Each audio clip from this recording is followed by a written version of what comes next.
Hôm nay chính là chương trình hấp dẫn nhất trong chuyến phiêu lưu xuyên Tây Bắc Argentina của gia đình Kem Sữa. Chúng mình sẽ đưa mọi người đi khám phá một trong những viên ngọc quý được giấu kín của đất nước xa xôi này mà không phải ai cũng biết đến đâu. Nhưng mà trước hết là 1 phút dành cho quảng cáo nhé. Argentina là một trong số những vùng đất có kết cấu địa chất và hệ sinh thái thiên nhiên phong phú đứng đầu thế giới.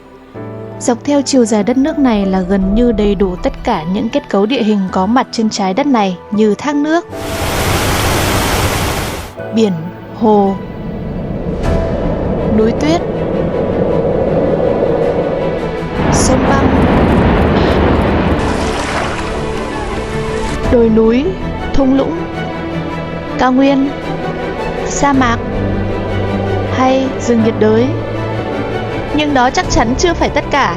Trong tập này chúng mình sẽ dẫn mọi người đi khám phá một trong những cảnh quan thiên nhiên độc đáo và ấn tượng nhất của khu vực Tây Bắc quốc gia này. Bật mí với mọi người, đây cũng là điểm đến mà chúng mình mong chờ nhất trong cả chuyến đi Santa Jujuy lần này đấy. Bây giờ thì không chần chừ gì nữa, chúng mình cùng lên đường tìm hiểu xem đó có thể là nơi nào nhé. Ok, chúng mình cùng quay trở lại với hành trình khám phá ngày hôm nay nào. Do có cú bẻ lái thay đổi chương trình quyết đoán trong tập trước mà chúng mình sẽ có nguyên cả ngày hôm nay để khám phá điểm đến hấp dẫn nhất ở Jujuy này. Chúng mình sẽ lái xe từ Pumamarca đi Salinas Grandes, chính là cánh đồng muối trắng rộng lớn cực kỳ đẹp, một kỳ quan độc đáo của Argentina. Quãng đường này dài khoảng 70 km, lái xe chỉ khoảng hơn 1 tiếng thôi, nhưng quan trọng là đường đi siêu đẹp. Nó lại đẹp một kiểu khác hẳn so với mấy hôm vừa rồi đi. Chả biết tả như nào luôn. Mọi người nhìn này, trên đường rất đông xe ô tô và tất cả những xe này đều đang hướng đến Salinas Grandes đấy. Chỗ này đang hot mà, ai đến đây cũng phải trải nghiệm thôi.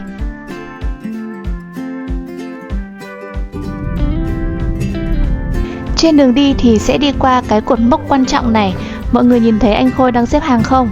Nhìn cái kiểu vẫy vẫy loáy ngoáy nhiệt tình có vẻ hào hứng lắm, nhưng mà chắc là vì đang lạnh ấy. Ôi, lạnh quá, ở trên này lạnh hẳn nha.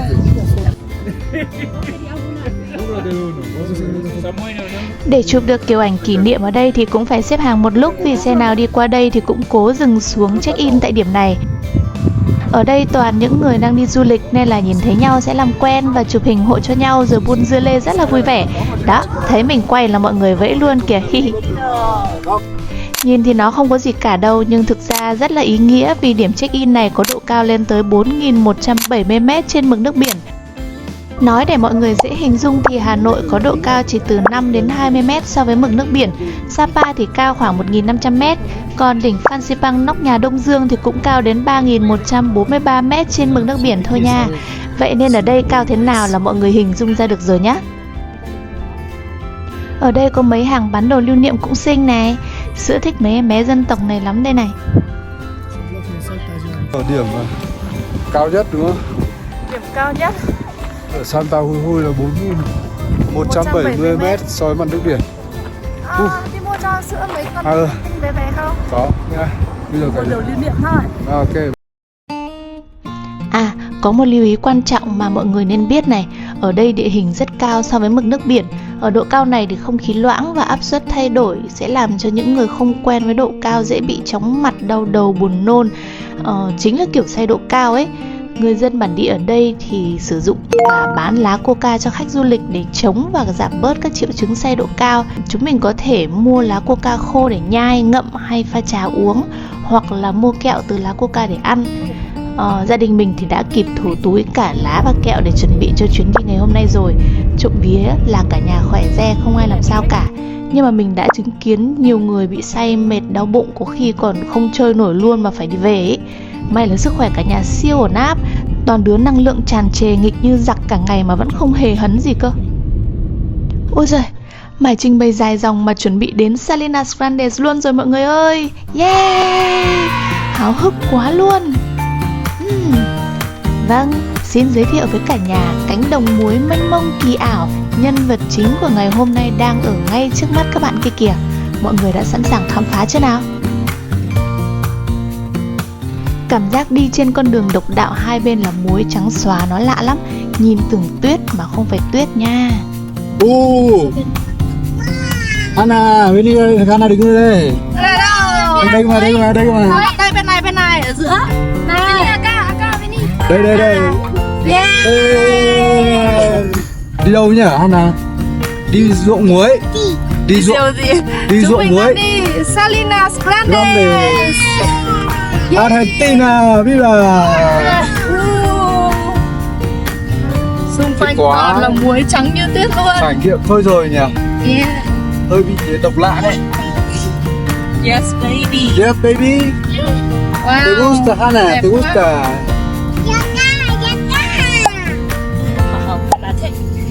Thích nhỉ? Yeah. Đi ra đi. Thích quá.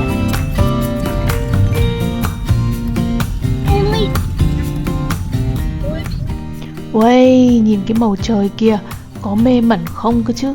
Phải nói chuyến này chúng mình may mắn lắm ấy. Thời tiết cả khu vực miền Bắc này chỉ cách đây vài hôm thôi thì siêu lạnh, trời u ám và hình như còn có mưa nữa cơ. Thế mà ông bà tổ tiên phù hộ thế nào, đúng tuần chúng mình đi thì ngày nào cũng nắng đẹp ấm áp, thời tiết thực sự hoàn hảo không chê vào đâu được. Xong cái tuần sau đấy nghe nói lại mưa bão luôn đấy, hú hồn chim én. Có rất nhiều bãi đỗ và cổng vào khác nhau nên chúng mình phóng xe đến bãi ở tít phía sau cho đỡ đông người. Nhìn từ trên cao xuống thì nơi đây giống hệt một khu trượt tuyết mọi người nhỉ. Nhiệt độ trên núi cao vào sáng sớm còn rất lạnh nên mọi người cũng mặc quần áo ấm áp, trông lại càng giống đang đi trượt tuyết.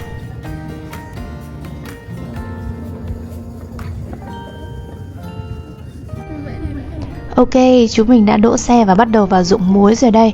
Ở đây có cái chòi nghỉ trông giống như ở bãi biển ấy nhỉ. Để vào tham quan ruộng muối thì chúng mình sẽ phải mua vé. Có hai loại vé, một là loại vé vào cổng cho những người vào chơi tự do và chỉ dạo chơi loanh quanh ở khu vực gần thì chỉ tầm gần 2 đô một người thôi. Còn loại thứ hai là kiểu mini tour thì sẽ đi ô tô vào. Có tour guide dẫn mình đi thăm thú ở khu vực xa hơn và đặc biệt là sẽ được tham quan một cái hồ nhỏ nhỏ tên là Ojos de Salar. Giá thì cũng mầm non thôi mọi người ạ. Anh Khôi bây giờ đang hỏi thông tin về tour để đi mua vé đây.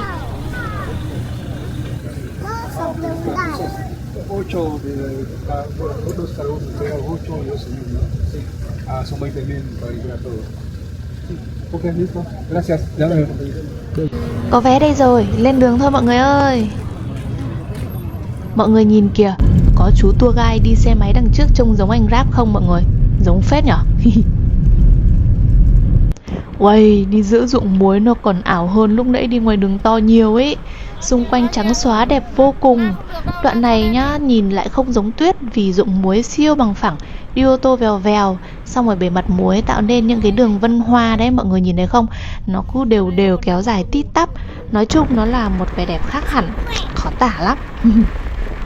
Cảnh này mọi người nhìn này, trắng gót này, chỗ này không có người nữa đấy.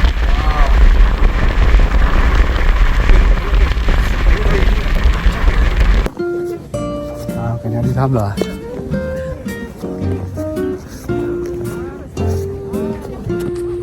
Hana đi đâu đấy? Gì gì? Vamos, vamos. Vamos, vamos. Hola, buenas. Hola, buenas tardes. Les comento, el primer lugar al que vamos a ingresar son los ojos del Salar. Salinas Grandes là cánh đồng muối lớn thứ 4 trên thế giới và lớn nhất ở Argentina với diện tích lên đến gần 250 km vuông. Wow! Ở độ cao 3.450 m so với mực nước biển.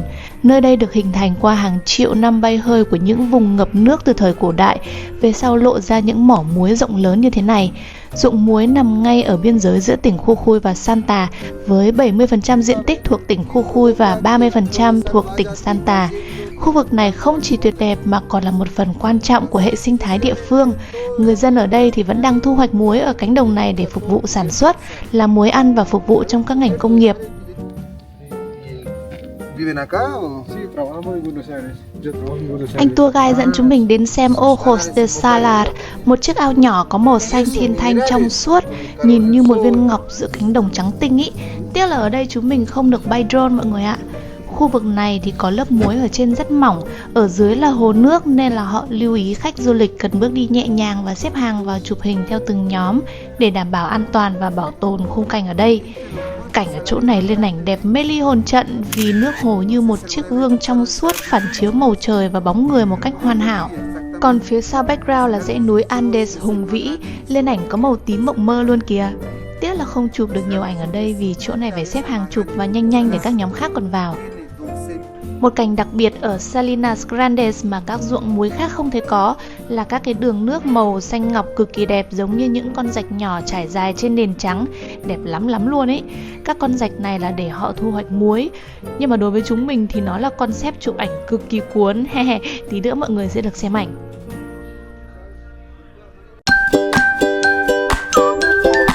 Và tất nhiên, tiết mục hấp dẫn nhất trong tour thăm ruộng muối là màn chụp ảnh tạo dáng sáng tạo. Mở ngoặc là các anh tour guide này cực kỳ nhiệt tình nhá, và chụp ảnh siêu có tâm luôn. Để chụp được các kiểu ảnh ấn tượng cho khách thì các anh ấy sẵn sàng lăn lê bò toài ra đất như thế này và chụp thật nhiều ảnh cho tất cả các nhóm khách trong cùng tour. Có lẽ quen tay rồi nên là thấy bấm phát nào là ăn phát đó, chuyên nghiệp, mình khen nha. Những kiểu tạo dáng với hiệu ứng như thế này chỉ có thể làm được khi chụp ở ruộng muối, nơi có background phẳng sạch không tì vết, kéo dài vô tận đến chân trời thôi mọi người ơi, tranh thủ.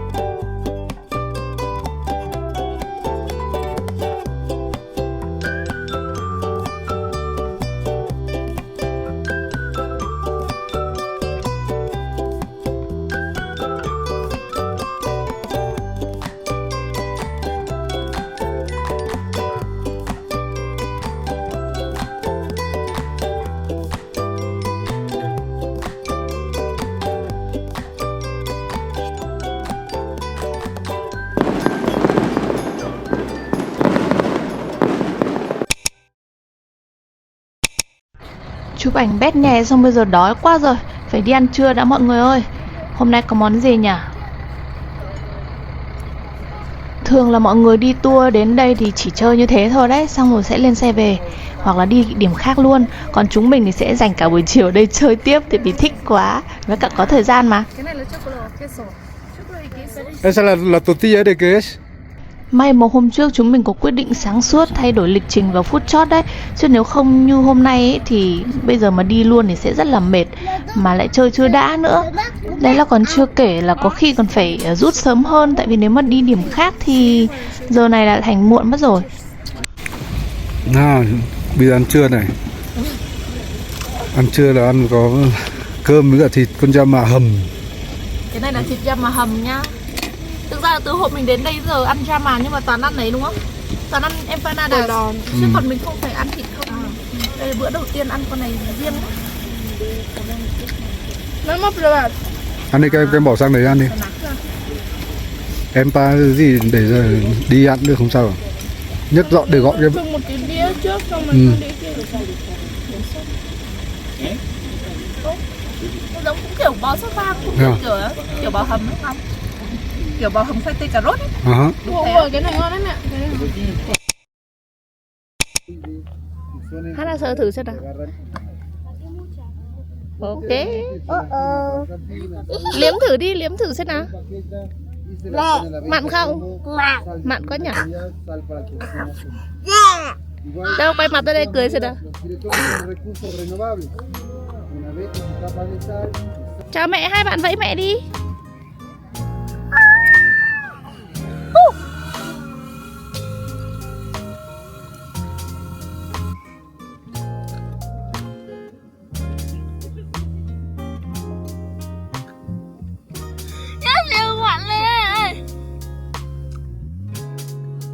Mặn mẹ ơi. Mặn quá à? Đây đây. Ăn tay lên. Hay là sắn tay. Hay là chị sắn tay. Ok. Cho hẳn tay. Có kìa, chào em con kìa. Mỗi lần mà nắng quá thì nó sẽ evaporate, xong rồi nó sẽ cục nó sẽ to hơn ấy, kiểu hoa nó sẽ kiểu blossom ấy, nở ra nữa. Nhiệt độ ở Santa Jujuy vào mùa này thường rất lạnh vào sáng sớm và đêm, còn nhiệt độ giữa trưa thì lại ấm áp dễ chịu. Vậy nên đi chơi sẽ mặc thật ấm rồi cởi dần ra, đến chiều tối lại mặc hết vào. Ruộng muối nó trắng tinh như thế này cộng với cái nắng chói chang trên núi cao nên rất là chói nhá. Mọi người lưu ý là phải chuẩn bị mũ kính đầy đủ chứ không là không thể nhìn thấy gì đâu. Chờ sớm nước xem nào. Không sao, tí nữa mày thấy.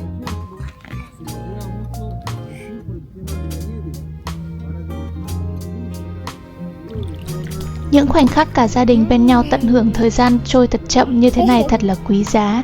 Mình thấy thật may mắn khi ghi được lại những giây phút như thế này. Về sau nhìn lại chắc sẽ thích lắm mọi người nhỉ. Đau lão. Don't know if you know this too. I'd rather be right here with you. Cuộc sống thì vốn luôn có những lúc áp lực mệt mỏi, có những điều diễn ra không theo ý muốn của mình. Nhưng cứ mỗi lần nhìn lại, mình đều nhận thấy bằng một cách nào đó vũ trụ luôn dành cho mình những kịch bản tốt hơn mà chính lúc đó mình không nhận ra được. Vậy nên thay vào việc căng thẳng và lo lắng đối với những việc mình không giải quyết được, thì mình thường chuyển năng lượng đó qua những điều tích cực, tập trung vào những việc mình có thể làm để bản thân và cuộc sống tốt lên mỗi ngày. Mình rất thích câu nói Everything happens for a reason and what you focus on expands. Mọi điều diễn ra đều có lý do của nó và điều bạn tập trung vào sẽ phát triển. Vậy nên mình rất biết ơn vì bản thân và những người thân của mình đã luôn cố gắng và vũ trụ đã luôn lắng nghe và mang đến cho chúng mình những điều tốt đẹp như chuyến đi này chẳng hạn, để mình thấy rằng cuộc sống thực sự rất tươi đẹp và hãy luôn cố gắng để tận hưởng thật trọn vẹn nhé.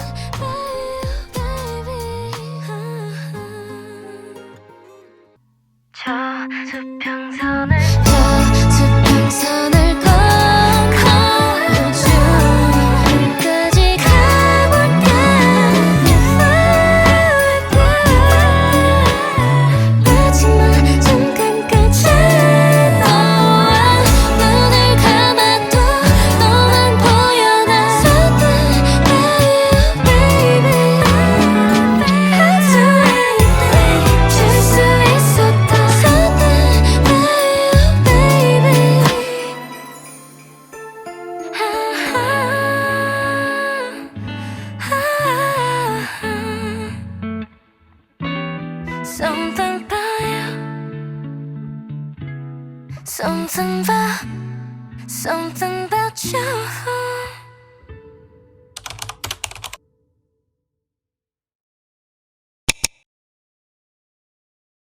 Thôi nhìn đây coi. Được đấy. Bố chạy trước đi, bố ơi bé chạy trước đi. Em, à em, đi, đi.